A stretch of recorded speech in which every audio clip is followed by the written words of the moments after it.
Papež Frančišek se je srečal z udeleženci mednarodne konference o veri in športu v organizaciji Papežskega sveta za kulturo Združenih narodov in Mednarodnega olimpijskega komiteja.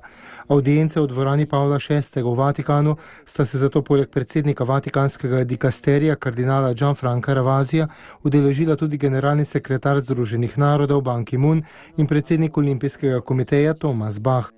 Šport je človeška dejavnost z veliko vrednostjo, zmožna obogatiti življenje oseb. Z njim se ukvarjajo in se ob njem razveseljujejo moški in ženske vseh narodnosti, etnij in verskih pripadnosti.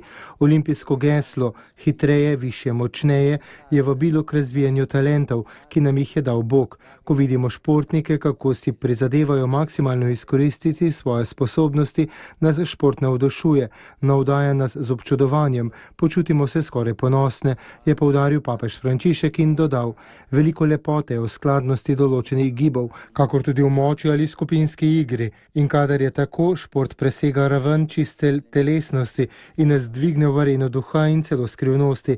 Takšne trenutke spremljata veliko veselje in zadovoljstvo, ki jo lahko čutimo vsi, čeprav ne tekmujemo, je poudaril papež Frančišek in svoj nagovor sklenil z besedami: kadar se osebe borijo, da bi ustvarile pravičnejšo in bolj transparentno družbo, prav tako sodelujejo z delom Boga. Tudi mi, odgovorni za različne verske skupnosti, je dodal Frančišek. Želimo ponuditi svoj prispevek k temu prizadevanju.